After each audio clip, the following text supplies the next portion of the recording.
Natawa ka rito kay Joey, talagang nagtatatalak ng paniwala ron. Publicly announced that the cause of death of Paulo Tantoco, di ba, binasa ko naman na sa inyo before yung purported police report.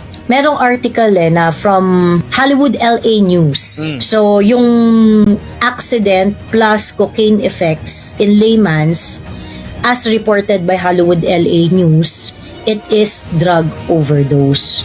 Unintentional drug overdose. The decedent was a Filipino business executive who was a part of family known for owning the Rustans retail chain in their home country. He was in the United States apparently as part of the entourage of Lisa Araneta Marcos, the First Lady of the Philippines, who was promoting the Manila International Film Festival in Hollywood from March 4 to 7. Nung nagsisimula pa lang yung issue, whether totoo o hindi, dapat nagsalita siya dito. Now that it is confirmed that Paulo Tantoco, kasi si Paulo Tantoco hindi naman to public official Hindi naman to public official. Kawawa rin kung mapapagpiestahan yung buhay niya and whatsoever. Yun na ginawa niyo Kaya lang naman ito naging sobrang controversial is because of the fact that she is part of the entourage.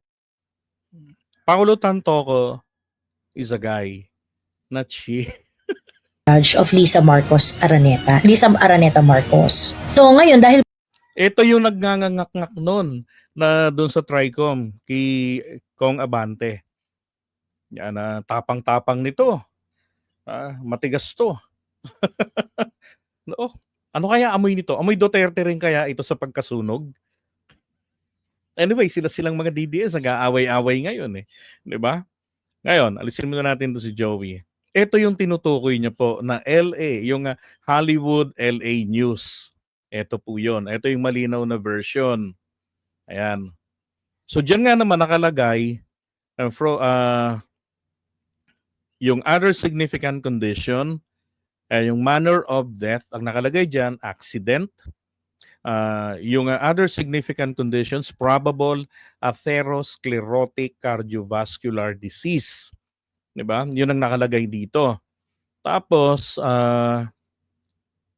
nakalagay rin sa baba, ruling by the Deputy Medical Examiner was published on July 9, presumably after the results of tox screening had come back from the lab. This considered as accidental, an intentional drug overdose.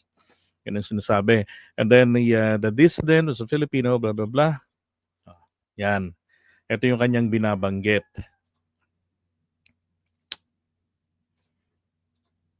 Grabe, no? Hindi kinikilabutan tong mga taong ito. Pag dumadali ng mga ganyang klaseng mga fake news.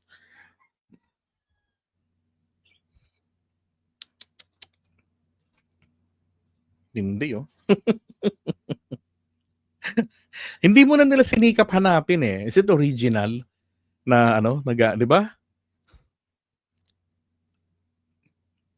Ako nga, late ako mag-content Hinanap ko muna yung dokumento Nagtiyaga, hindi ako nakapag-live kagabi, nahanap ko talaga yung dokumento Kasi kako, paano nasabi ni Attorney Claire? At yan ang pruweba na wala akong contact sa Malacanang. Walang makapag-provide, nahihiya naman ako mag-PM kay Attorney Claire para magsabing, "Hi Claire, can you send me the material?" Diba? So kanya-kanyang hanap, kanya-kanyang research. Sabi nga po kasi ang katotohanan lalabas at lalabas. At ito po ang maliwanag. Totoo yung ganti sa kanila ni Attorney Claire na peke yung material. Ang kakulangan lang sa explanation ni Attorney Claire noon doon sa kanyang press briefing ay hindi niya po naipakita kasi itong original. Meron siyang binabasa, sabi niya hanggang doon lang yan sa may paramedic. Tapos, dinugtungan na nila ng ito yung dugtong and the cause is initially hanggang dun sa Alexa Miro. Yan ay idinugtong lang. Yung meron daw na kulay pink na ito. Yan. Yung may parang tape. Actually, hindi po yan tape nung nung in-enhance ko yung image niyan. Yan pala yung kulay nung lamesa, yung pinakailalim ng pinaglapatungan nito. Yan. Okay. Sabi niya, alam niyo, naka-receive ako ng post ng kaibigan ko sa US na may nakakita kay FL Lisa na pumasok daw sa Noy Pits sa Florida. Hindi ko sinishare kasi alam ko fake. Diba? Buti, hindi ko nga alam yung Noy Pits, sir.